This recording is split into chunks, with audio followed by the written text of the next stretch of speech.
ورسوله أما بعد فأعوذ بالله من الشيطان الرجيم بسم الله الرحمن الرحيم على بصيرة أنا ومن اتبعني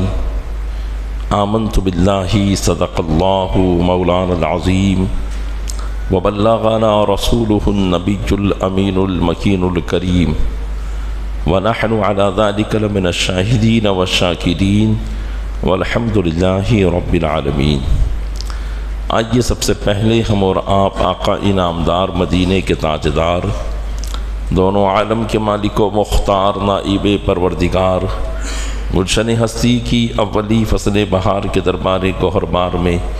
درود پاک کا قیمتی ہار پیش کریں۔ اللہم صلی علی سیدنا شفیعنا نبینا و مولانا محمد معدن الجود والکرم وآلہ وبارک وسلم۔ عقیدت و محبت کے ساتھ ایک مرتبہ اور پڑھ دے، اللہم صلی علی سیدنا شفیعنا نبینا و مولانا محمد معدن الجود والکرم وآلہ وبارک وسلم۔ گنبد خضراء کے تصور کے ساتھ ایک مرتبہ اور پڑھے، اللہم صلی علی سیدنا شفیعنا نبینا و مولانا محمد معدن الجود والکرم منبع العلم والحلم والحکم وآلہ واصحابہ وبارک وسلم صلاۃ و سلاما سرمدا دائما ابدا علیک یا رسول اللہ۔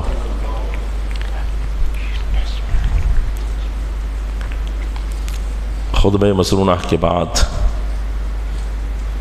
قرآن مقدس کا ایک حصہ میں نے تلاوت کرنے کا شرف حاصل کیا۔ اللہ تبارک و تعالی ارشاد فرماتا ہے، علی بصیرۃ انا ومن اتبعنی۔ یہ نبی کریم صلی اللہ تعالی علیہ وسلم کا گویا کی فرمان اور آپ ہی کی حکایت یہاں مقصود ہے کہ گویا کہ نبی کریم صلی اللہ علیہ وسلم ارشاد فرماتے ہیں کہ میں بصیرت پر ہوں اور وہ جنہوں نے میری پیروی کی۔ میں بصیرت پر ہوں اور جنہوں نے میری پیروی کی وہ بھی بصیرت پر ہیں۔ بصیرت کسے کہتے ہیں؟ بصیرت دل سے دیکھنا اور اسی سے ہے بصارت۔ ہم اور آپ جو دیکھتے ہیں اس کو عربی میں کہا جائے گا بصارت، کیونکہ ہم وہی چیز دیکھتے ہیں جو موجود ہے، ہمارے سامنے ہے، جسے دیکھا جا سکتا ہے، جس میں یہ صلاحیت ہے کہ وہ مشاہدے میں آ سکے، اسی چیز کو ہم دیکھ سکتے ہیں۔ تو ہمارے اس دیکھنے کو عربی میں بصارت کہا جاتا ہے، اور بصارت کی ایک حد ہے، بصارت کی ایک حد ہے، اور وہ یہ حد ہے کہ ایک آنکھ جہاں تک دیکھ سکتی ہے وہی اس کی حد ہے۔ مثال کے طور پر میں یہاں بیٹھا ہوں تو مجھے مسجد کا ایک دوسرا کونا نظر آ سکتا ہے۔ آپ بیٹھے ہیں، آپ کو مسجد کی قبلہ کی دیوار نظر آ سکتی ہے، یہی ہماری بصارت کی حد ہے۔ اگر ہم کھلے میدان میں کھڑے ہوں اور اوپر کی طرف دیکھیں تو ہمیں آسمان نظر آ سکتا ہے، اور زمین کی طرف دیکھیں تو جو فرش ہوگا وہ ہمیں نظر آئے گا۔ یہ ہے بصارت۔ لیکن بصیرت اسے کہتے ہیں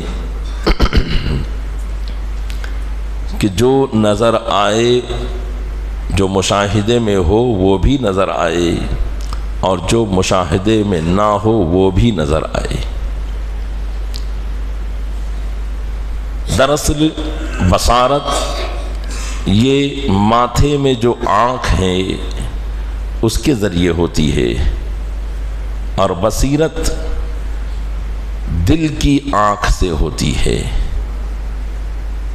اور یہ دل کی آنکھ اللہ تعالی جسے عطا فرمائے اسے یہ طاقت و قوت حاصل ہو جاتی ہے۔ اللہ تبارک و تعالی نے اپنے محبوب صلی اللہ علیہ وسلم کو بطور معجزہ اور محبوب دو عالم صلی اللہ علیہ وسلم کے صدقے میں ان کے پیروی کرنے والے، ان کی اتباع کرنے والے، ان کے نقش قدم پر چلنے والے، اپنی زندگی کو انہی کے طریقے پر گزارنے والوں کو اللہ تبارک و تعالی یہ بصیرت بطور کرامت عطا فرماتا ہے، جبکہ نبی کریم صلی اللہ علیہ وسلم کو یہ بصیرت بطور معجزہ ہے۔ تو بہرحال انبیاء کرام علی نبینا وعلیہم الصلاۃ والسلام کی قوت بصیرت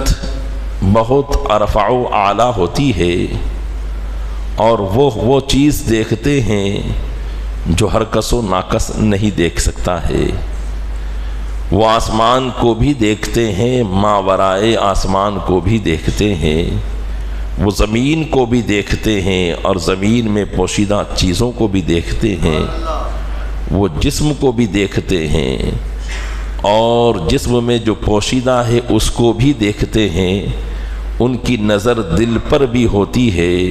بلکہ دل میں جو خیالات گزرتے ہیں وہ ان کو بھی دیکھتے ہیں۔ پیارے اسلامی بھائیوں، آج مسلمانوں کا ایک طبقہ جو اپنے آپ کو مسلمان ہی کہتا ہے، کلمہ طیبہ بھی پڑھتا ہے، عبادات اور ریاضات کرنے میں بھی وہ دوسروں سے اپنے آپ کو نمایاں دکھاتا ہوا نظر آتا ہے، لیکن بلا وجہ وہ شیطانی وساوس میں آ کر اور لوگوں کی الٹی سیدھی تعلیم کو حاصل کر کے یا گفتگو کو پا کر وہ بزرگان دین کے اس قسم کے تصرفات کا انکار کر دیتا ہے، جیسے ابھی حضور سیدنا غوث اعظم پیر پیرا میر میرا شاہ جیلاں شہباز لامکانی قندیل نورانی سیدنا شیخ عبد القادر جیلانی رضی اللہ تعالیٰ عنہ کا ماہ مبارک ماہ ربیع الثانی، ربیع الآخر، ربیع الغوث جاری و ساری ہے، اور عموماً اس موقع پر ہم اور آپ حضور غوث پاک کی کرامتیں سنتے ہیں، ان کے اخلاق و کردار کو سنتے ہیں، ان کے روحانی تصرفات کو سنتے ہیں۔ اللہ تبارک و تعالیٰ نے اس روشن ضمیر کو جو روشن ضمیری عطا فرمائی ہے، ہم ان کے واقعات کو سنتے ہیں۔ اہل ایمان دل سے اس پر ایمان بھی رکھتے ہیں کہ یقیناً اللہ نے اپنے محبوب سبحانی سیدنا شیخ عبد القادر جیلانی رضی اللہ تعالیٰ عنہ کو جو بھی طاقت و قوت عطا فرمائی ہے وہ بالکل حق ہے، اس میں کوئی شک و شبہ کی گنجائش نہیں ہے۔ لیکن مسلمانوں کا ایک طبقہ جو اپنے آپ کو مسلمان کہتا ہے، بلا وجہ شیطانی وساوس میں آ کر وہ بزرگوں کے ان تصرفات کو ماننے سے انکار کر دیتا ہے، اور ان چیزوں کو ماننے والوں کو وہ کبھی کافر کہتا ہے، کبھی مشرک کہتا ہے، کبھی بدعتی کہتا ہے۔ آئیے ہم اسی نظریے کا تجزیہ کریں اور اسی نظریے کو ہم احادیث کی روشنی میں دیکھیں کہ کیا احادیث مبارکہ میں بھی اس قسم کے معاملات ثابت ہیں کہ آپ کے دل میں کیا ہے کوئی دوسرا اس سے واقف ہو جائے، آپ کے دل میں کیا خیال گزر رہا ہے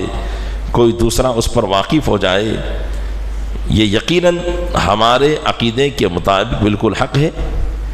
کہ جو رب تبارک و تعالی اپنے بندوں کو بہت سی خوبیوں سے مالا مال فرما سکتا ہے، اگر وہی رب اپنے بندوں کی نگاہوں میں ایسی طاقت عطا فرما دے، ان کے قلبی تصرفات کو ایسا تصرف عطا فرما دے کہ وہ لوگوں کے دلی خیالات کو جان لیں اور لوگوں کے دلوں پر تصرف کر لیں، تو یہ کوئی بعید نہیں ہے، رب تعالیٰ کی قدرت سے کوئی غیر ممکن نہیں ہے، بلکہ یہ ممکنات میں سے ہے، اور قرآن کریم اور احادیث مبارکہ کی روشنی سے ہے، اس میں کسی قسم کی کوئی جو ہے انسان کو شک و شبہ میں نہیں پڑنا چاہیے، بلکہ اصل دیکھنا چاہیے کہ اصل کیا ہے۔ آئیے چند باتیں میں اس تعلق سے آپ کی خدمت میں پیش کرنے کی کوشش کرتا ہوں کہ اللہ کے محبوب صلی اللہ تعالی علیہ وسلم کی بارگاہ میں متعدد مرتبہ اس طرح کے واقعات پیش آئے۔ نبی کریم صلی اللہ علیہ وسلم کی ایک حدیث ہے جسے امام ترمذی اپنی جامع میں نقل کرتے ہیں، حضرت ابی بن کعب رضی اللہ تعالیٰ عنہ سے روایت ہے۔ آپ کہتے ہیں کہ حضرت ابی بن کعب رضی اللہ تعالیٰ عنہ فرماتے ہیں، کنت فی المسجد، میں مسجد نبوی شریف میں بیٹھا ہوا تھا، فدخل رجل یصلی فقرأ قراءۃ انکرتها علیہ۔ حضرت ابی بن کعب کہتے ہیں کہ میں مسجد میں بیٹھا ہوا تھا کہ ایک شخص آیا اور اس نے نماز پڑھی،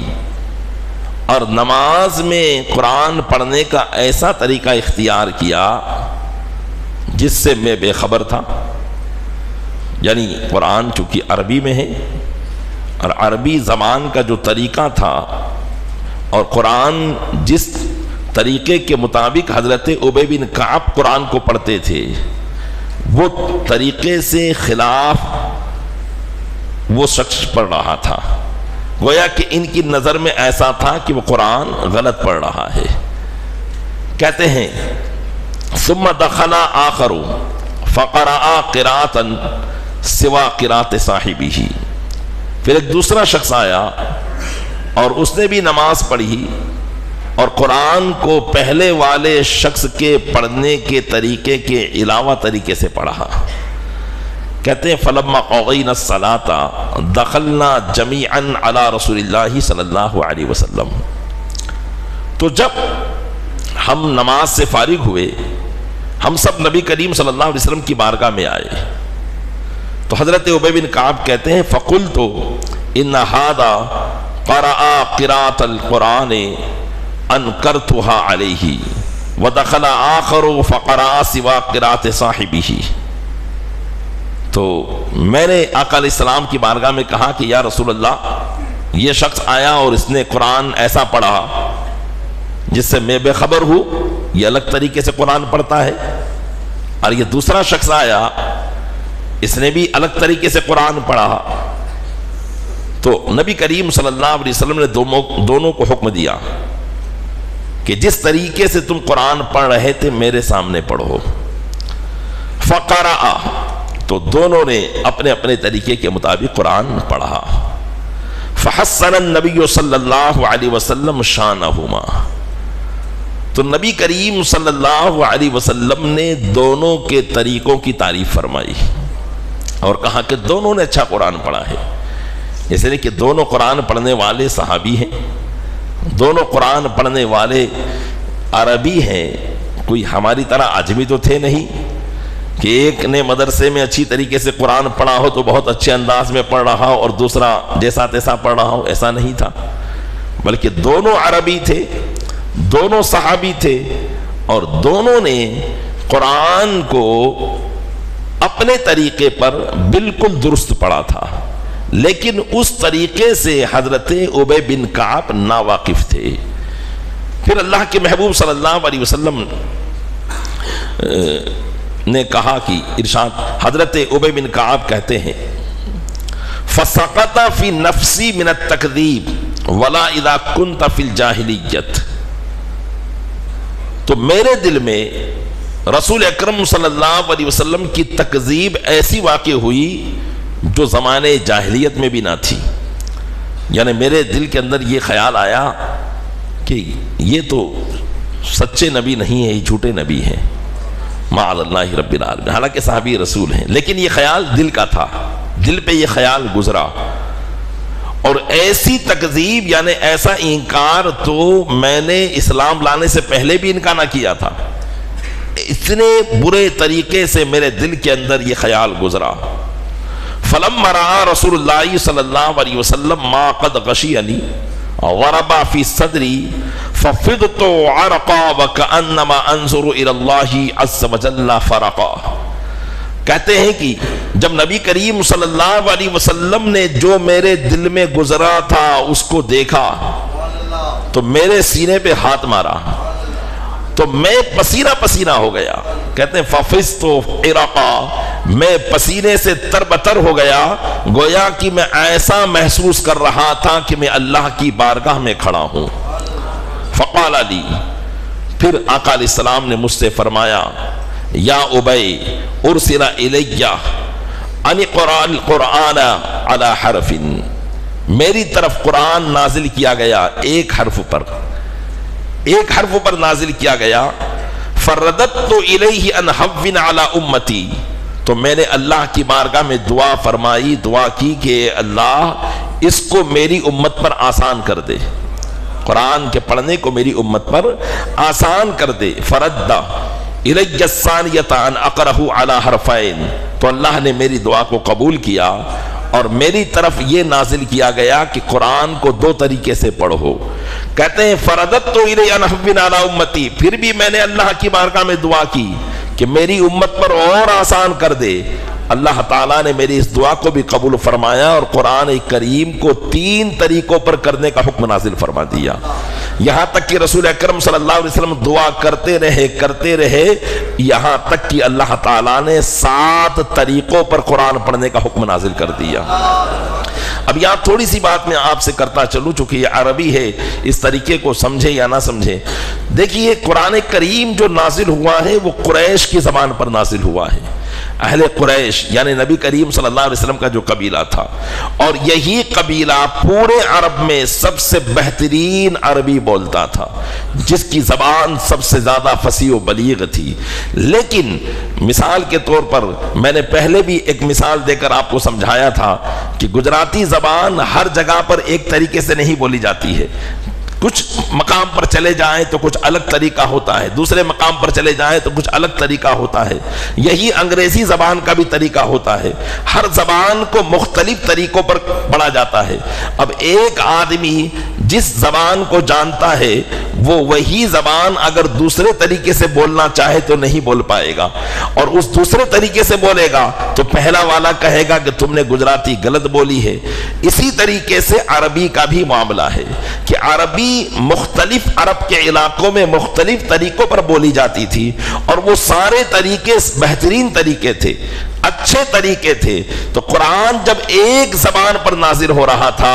اللہ کے محبوب کے دعا کرنے سے اللہ تبارک و تعالیٰ نے، قرآن تو ایک ہی زبان پر نازل ہوا لیکن اللہ تبارک و تعالیٰ نے اجازت عطا فرمائی کہ اس قرآن کو عربی کے 7 طریقوں کے مطابق پڑھا جا سکتا ہے. تو بہرحال یہ تو ایک علمی بحث تھی جو گزر چکی. یہاں جو میرے موضوع کے متعلق مواد ہے وہ یہ ہے کہ حضرت ابی بن کعب کہتے ہیں کہ جب نبی کریم صلی اللہ علیہ وسلم نے دونوں کے طریقوں کو اچھا ارشاد فرمایا کہ تم نے بھی اچھا پڑھا ہے اور تم نے بھی اچھا پڑھا ہے، حالانکہ حضرت ابی بن کعب ان دونوں طریقوں کو غلط سمجھ رہے تھے، لیکن آقا علیہ السلام نے فرمایا کہ تم دونوں نے اچھا پڑھا. تو حضرت ابی بن کعب کہتے ہیں کہ جب آقا علیہ السلام نے دونوں کے طریقوں کو اچھا کہا تو میرے دل میں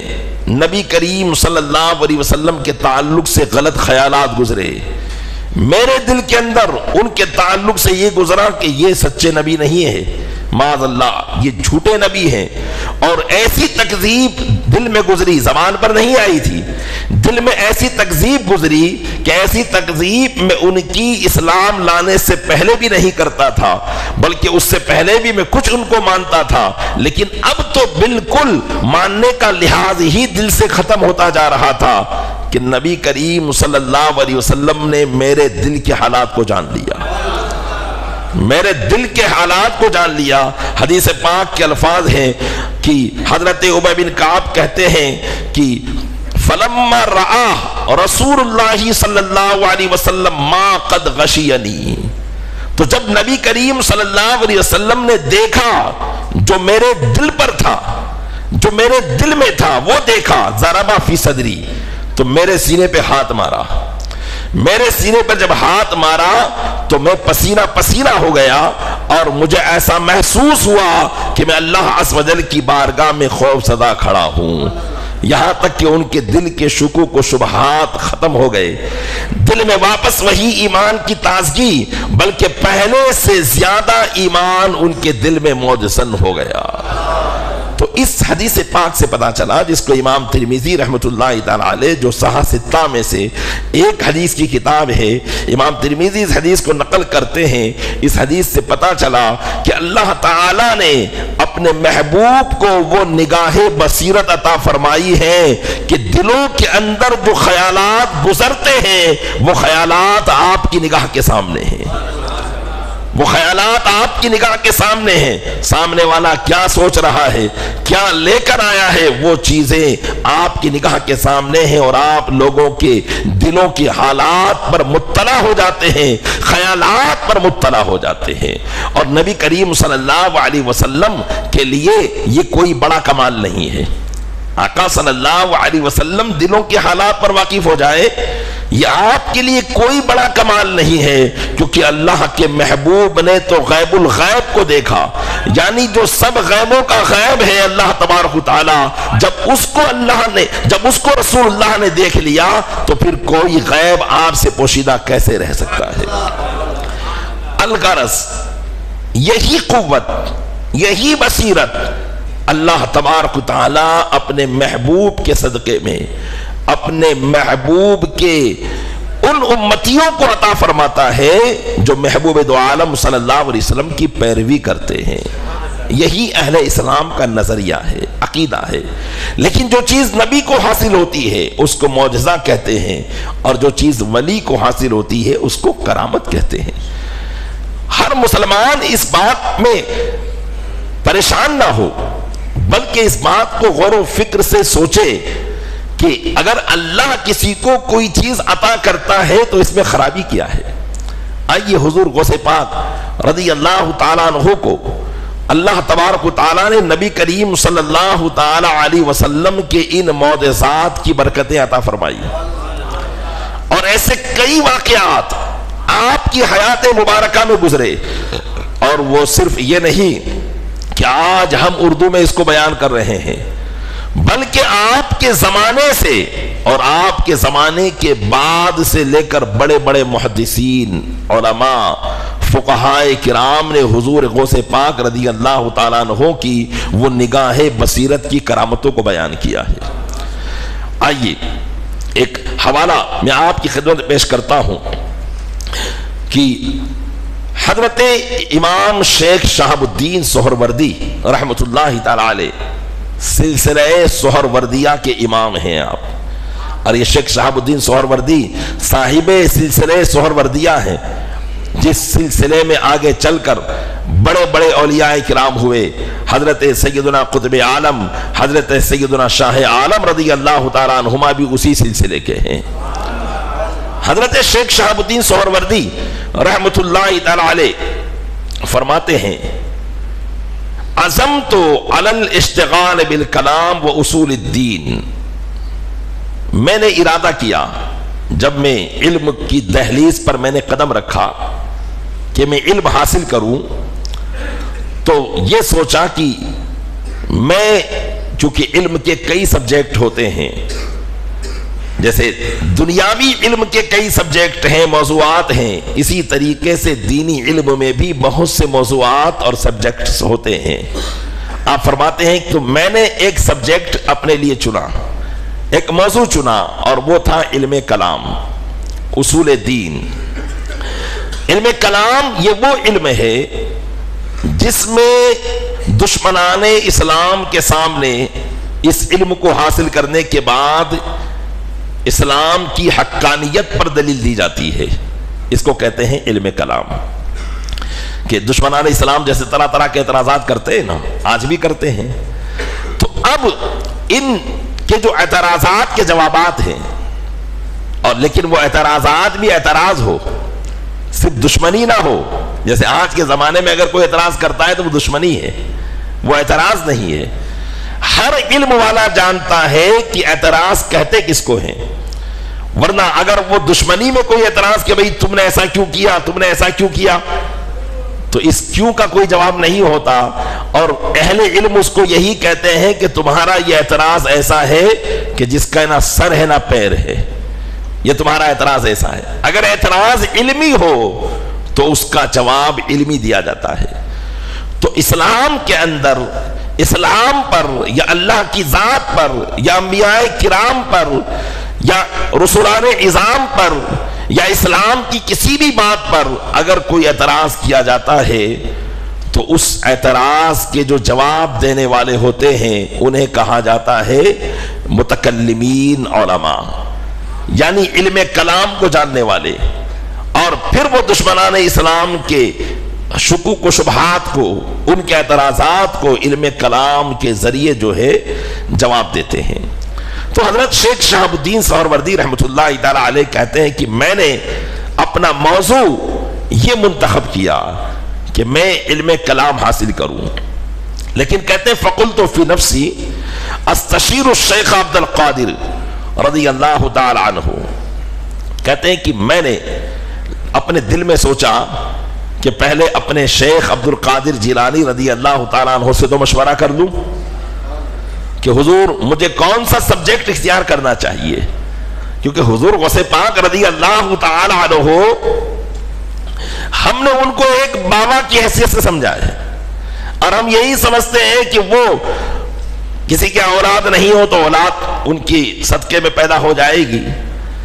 کوئی کام نہیں بن رہا ہے تو 11 دیگ ان کے نام کی مان لیں گے تو ہمارا کام ہو جائے گا، جبکہ حضور غوث پاک رضی اللہ تعالیٰ عنہ کی یہ کرامتیں تو بالکل آسان کرامتیں ہیں۔ اللہ تبارک و تعالیٰ کی بارگاہ سے آپ بہت بڑے مفتی شرع تھے، اور علماء بغداد میں آپ کا بہت بڑا مقام تھا، اور آپ علماء کا علم حاصل کرنا یہ سب سے بڑی کرامت، اور پھر اس علم پر عامل ہو جانا یہ سب سے بڑی کرامت ہوتی ہے۔ حضور غوث پاک رضی اللہ تعالیٰ عنہ بہت بڑے عالم دین، بہت بڑے مفتی شرع، بلکہ آپ نے علم اتنا حاصل کیا کہ خود ارشاد فرماتے ہیں درست العلم حتی صرت قطبا، میں نے اتنا علم حاصل کیا کہ میں قطبیت کے منصب پر فائز ہو گیا۔ علم حاصل کرتے کرتے وہ قطب بن گئے تھے، اتنا علم حاصل انہوں نے کیا۔ تو ظاہر سی بات ہے کہ ایک بڑے عالم، بڑے علامہ جب موجود ہو اور پھر کوئی طالب علم کسی سبجیکٹ کو لینے چاہے تو اس سے مشورہ کرنا اس کا حق بنتا ہے۔ تو حضرت شیخ شہاب الدین کہتے ہیں کہ میں نے دل میں ارادہ کیا کہ میں ان سے مشورہ کروں۔ فقال قبل ان انطق، تو آپ کہتے ہیں کہ میں ان کی بارگاہ میں گیا، اور اس سے پہلے کہ میں کچھ ان کی بارگاہ میں عرض کروں اور پوچھوں کہ حضور میرا یہ ارادہ ہے کہ میں یہ علم کلام پڑھنا چاہتا ہوں، اس سے پہلے کہ میں کچھ کہوں ارشاد فرمایا یا عمر، کیونکہ حضرت شیخ صاحب الدین سہروردی کا نام عمر تھا،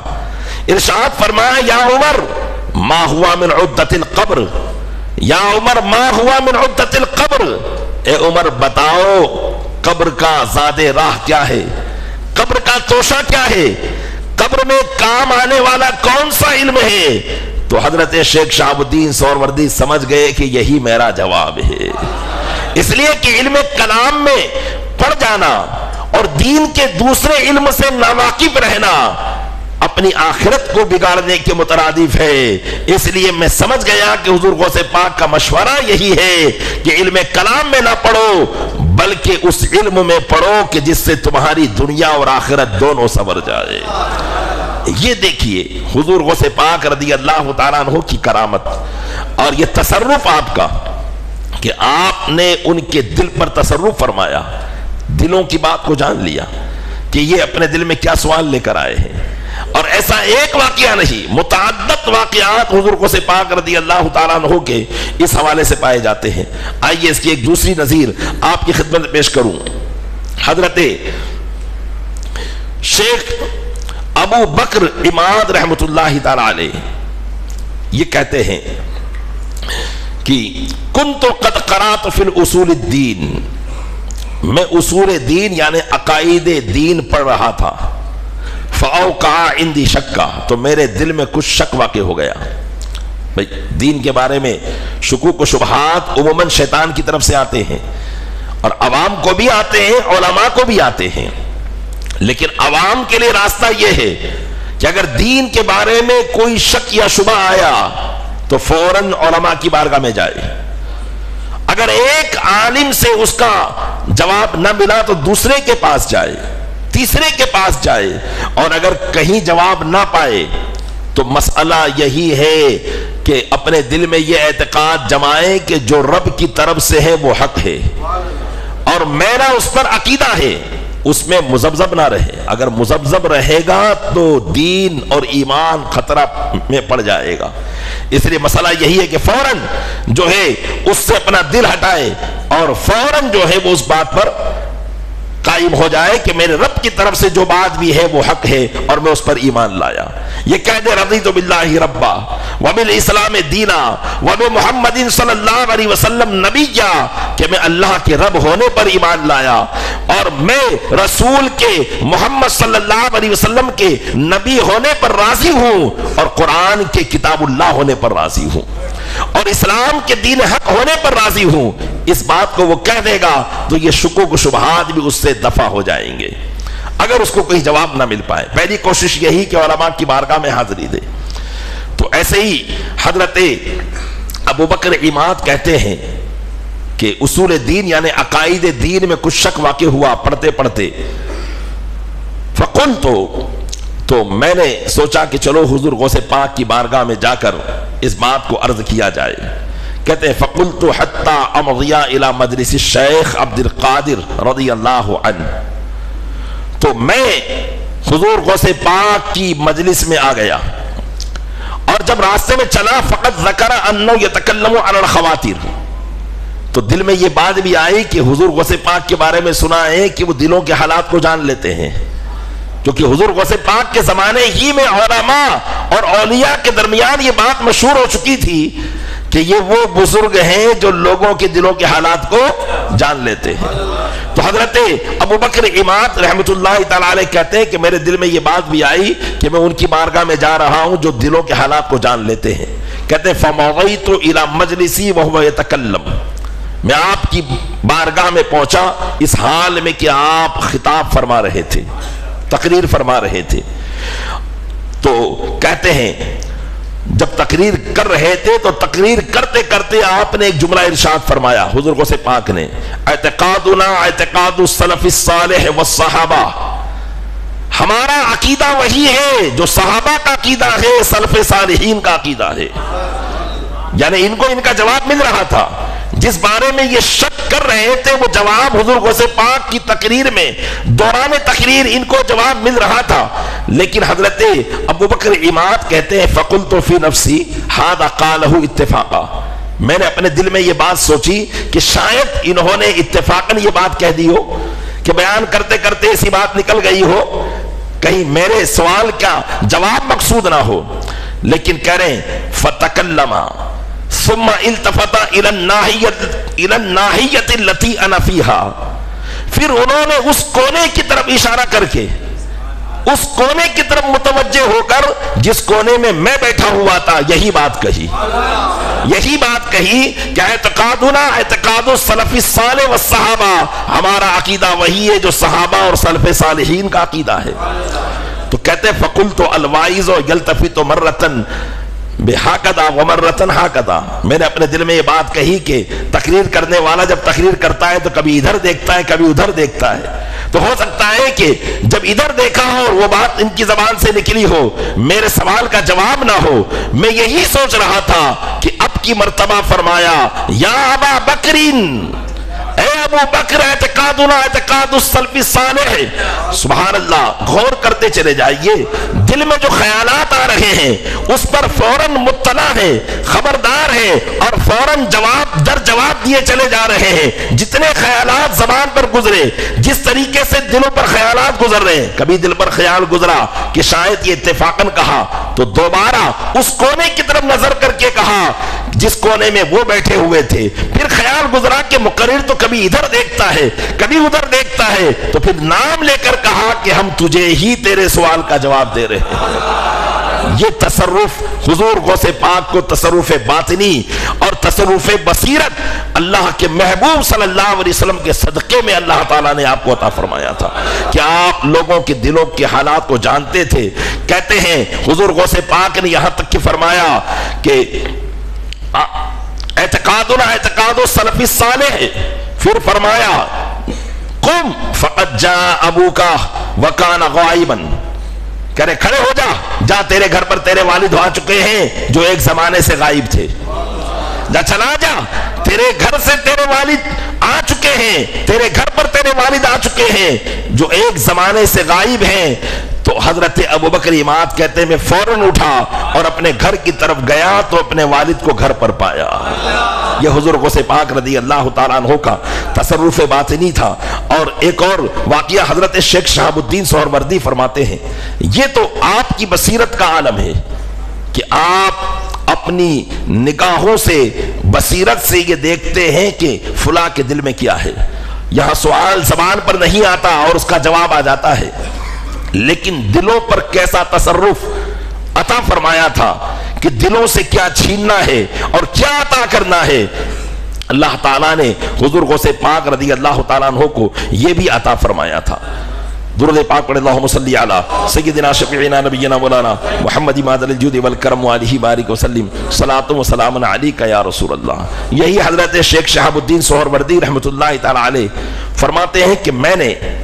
بہت سی علم کلام کی کتابیں حفظ کر ڈالی تھی، مجھے بہت سی کتابیں حفظ ہو گئی تھی جو میں نے زبانی یاد کر لی تھی، لیکن ان کے ماموں حضرت سید نجیب الدین رحمۃ اللہ تعالی علیہ حضرت شیخ شہاب الدین کو منع کرتے کہ دیکھو اتنی توجہ اس علم کی طرف نہ کرو جس علم کو بعد میں آگے تمہیں لوگوں تک پہنچانا ہے، کہ مسلمانوں کو اس علم سے کوئی فائدہ نہ ہوگا، اس لیے کہ اب میں یہاں پر آپ کو اسلام کی حقانیت اور اسلام کے خلاف جو مذاہب ہیں ان کی باطلیت کو بیان کروں تو آپ سب یہی کہیں گے کہ الحمدللہ اسلام کو ہم حقیقی مانتے ہیں، تو اتنا فائدہ اس سے نہیں ہوگا جتنا فائدہ دوسرے علم سے ہوگا۔ تو حضرت شیخ شہاب الدین سہروردی کہتے ہیں کہ میں اس میں مشغول رہتا، یہاں تک کہ میں نے کہیں کتابیں یاد کر ڈالی، حفظ کر لی، اور وہ میرے دل پر نقش ہو چکی تھی، اور میرے ماموں سید نجیب الدین مجھے منع کرتے لیکن میں باز نہ آتا۔ تو ایک دن وہ مجھے کہنے لگے کہ چلو حضور غوث پاک کی بارگاہ میں، وہ مجھے لے کر گئے اور راستے میں مجھ سے کہا دیکھو ہم ان کی بارگاہ میں جا رہے ہیں جو دلوں کے حالات سے واقف ہیں، خیالات کو جانتے ہیں، اللہ تبارک و تعالیٰ نے ان کو تصرف باطنی عطا فرما رکھا ہے، ان کی بارگاہ میں بہت احتیاط سے رہنا اور بہت ادب سے پیش آنا تاکہ ان کی زیارت کی برکت تمہیں حاصل ہو۔ کہتے ہیں کہ میں حضور غوث پاک رضی اللہ تعالیٰ عنہ کی بارگاہ میں اپنے ماموں کے ساتھ، اپنے چچا کے ساتھ پہنچا تو سید نجیب الدین رضی اللہ تعالیٰ عنہ نے حضور غوث پاک رضی اللہ تعالیٰ عنہ کی بارگاہ میں فرمایا کہ حضور یہ میرا بھتیجا ہے اور علم کلام میں مشغول ہے، بہت سمجھانے کے باوجود اس سے باز نہیں آتا ہے۔ تو حضور غوث پاک رضی اللہ تعالیٰ عنہ نے حضرت شیخ شہاب الدین سہروردی سے پوچھا کون کون سی کتابیں تم نے یاد کی ہے، کون کون سی کتابیں تم نے حفظ کی ہے؟ تو حضرت شیخ شہاب الدین سہروردی رحمۃ اللہ علیہ فرماتے ہیں میں نے وہ کتابیں گنانا شروع کی اور جتنی کتابیں میں نے حفظ کیا تھا وہ ساری کتابیں میں نے حضور غوث پاک کی بارگاہ میں بیان فرما دیا۔ پھر حضور غوث پاک نے کہا میرے سامنے آؤ، چنانچہ میں آپ کے سامنے بیٹھا۔ کہتے ہیں فَأَمَرَّ يَدَهُ عَلَى صَدْرِي، آپ نے اپنا دست مبارک میرے سینے پر پھیرا، اپنا دست مبارک میرے سینے پر پھیرا۔ تو شیخ شہاب الدین کہتے ہیں فَفَاللَّهِ مَا نَزَعَهَا وَأَنَا أَحْفَظُ مِن تِلْكَ الْكُتُبِ لَفْظَةً وَأَنْسَانِ اللَّهُ جَمِيعَ مَسَائِلَهَا۔ کہتے ہیں کہ لیکن آپ نے ابھی ہاتھ ہٹایا بھی نہ تھا کہ ان ساری کتابوں کو میں بھول چکا تھا اور ایک ایک لفظ میرے دل سے ان کے غائب ہو چکے تھے۔ اللہ تبارک و تعالیٰ نے وہ ساری باتیں مجھے بھلا ڈالی، لیکن ایسا نہیں کہ دل کو خالی کر دیا، علم سے دل خالی ہو گیا، بلکہ فرماتے ہیں وَلَكِنْ وَفَّرَ اللَّهُ فِي صَدْرِي الْعِلْمَ اللَّدُنِّي فِي الْوَقْتِ الْعَاجِلِ، اور اسی وقت میرے سینے میں انہوں نے علم لدنی عطا فرما دیا اور مجھ سے کہا کہ ان قریب تم ملک عراق میں مشہور و معروف ہوگے اور تم سے ایک سلسلہ چلے گا۔ یہ وہی حضرت شیخ شہاب الدین سہروردی رحمۃ اللہ علیہ جن سے سلسلے سہروردیہ وجود میں آیا اور آج تک اس کی برکتیں ہم حاصل کر رہے ہیں۔ تو آپ غور کریں پیارے اسلامی بھائیوں، تصرف جو تصرف باطنی ہے یہ اس میں کوئی شک و شبہ کی گنجائش نہیں، اللہ تبارک و تعالیٰ جسے چاہے اسے عطا فرما سکتا ہے۔ یہ کہنا کہ یہ کیسے ہو سکتا ہے، یہ کیسے اس طرح کی باتیں کیسے معلوم ہو جائے گی، یہ ایسا اللہ کی قدرت میں شک کرنے کے مترادف ہے۔ جب ہم اللہ کو علی کل شیء قدیر کہتے ہیں کہ وہ ہر چیز پر قادر ہے، تو اگر وہ اپنے بندوں کو بصیرت عطا فرمائے، دل کی آنکھ عطا فرمائے، تو پھر ہمیں اسے مان لینا ہے کہ جب میرا رب قادر ہے اور جسے چاہے وہ عطا کر سکتا ہے تو پھر اس میں شک و شبہ کی گنجائش ہی نہیں ہے، اور یہ اللہ کا فضل ہے، اللہ جسے چاہے یہ فضل عطا فرماتا ہے۔ ارشاد فرماتا ہے ذالک فضل اللہ یؤتیہ من یشاء، یہ اللہ کا فضل ہے، اللہ تعالیٰ جسے چاہے عطا فرمائے۔ آئیے ایک آخری روایت آپ کی خدمت میں پیش کر کے اپنی گفتگو کو اختتام کے قریب لاتا ہوں کہ حضور غوث پاک رضی اللہ تعالیٰ عنہ یقیناً متصرف ہیں، اور جو آپ کی بارگاہ میں باادب ہوتا ہے وہ یقیناً پاتا ہے، اور جو آپ کی بارگاہ سے گستاخ ہوتا ہے وہ اللہ عز و جل کی بارگاہ سے بھی مردود ہو جایا کرتا ہے۔ حضور غوث پاک رضی اللہ تعالیٰ عنہ جب بغداد معلیٰ میں مسند نشین علم ہوئے، علم کی مسند پر تشریف فرما ہوئے، اور پورے بغداد میں آپ کا شہرہ ہو گیا کہ ایک نو عمر مفتی ہے جو بڑا عالم ہے، اور جو مسئلہ اس کے سامنے پیش کرو ہر مسئلے کا جواب دیتا ہے۔ تو بغداد چونکہ پہلے سے علم کا گہوارہ تھا، اس وقت اس زمانے میں بڑے بڑے ادارے، بڑے بڑے علم دین کے مراکز بغداد معلیٰ میں قائم تھے، اور بڑے بڑے علماء حضور غوث پاک سے پہلے بھی وہاں پر مشہور تھے، لیکن اچانک یہاں حضور غوث پاک کا شہرہ ہو گیا، علم میں، کمالات میں، فضل میں، ہر چیز میں، اور مخلوق کے خدا ان کی طرف مائل ہونے لگی۔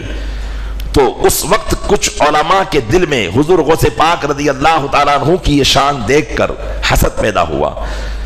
اس لیے 100 علماء نے آپس میں یہ مشورہ کیا کہ ہم حضور غوث پاک رضی اللہ تعالیٰ عنہ کی بارگاہ میں جائیں گے، اور سنا ہے کہ ہر سوال کا جواب وہ دیتے ہیں، اور یہ بھی اپنے وقت کے بڑے بڑے عالم تھے اور علم میں بڑے ماہر تھے، ہر ایک نے ایک ایک سوال اپنے دل میں سوچ لیا اور کہا کہ ہم اس کا جواب ان سے مانگیں گے، اور اگر جواب نہ دے سکے تو ہم بغداد والوں کو بتائیں گے کہ جس کو تم نے اتنا بڑا علامہ مان رکھا ہے وہ ہمارے سوال کا جواب ہی نہیں دے پاتا ہے۔ چنانچہ اس واقعے کے ناقل شیخ ابو محمد مفرج رحمۃ اللہ تعالی علیہ وہ کہتے ہیں کہ جس وقت وہ 100 علماء وہاں پر آئے، میں حضور غوث پاک رضی اللہ تعالیٰ عنہ کی بارگاہ میں موجود تھا۔ حضور غوث پاک رضی اللہ تعالیٰ عنہ کی بارگاہ میں یہ 100 کے 100 فقیہ، عالم دین،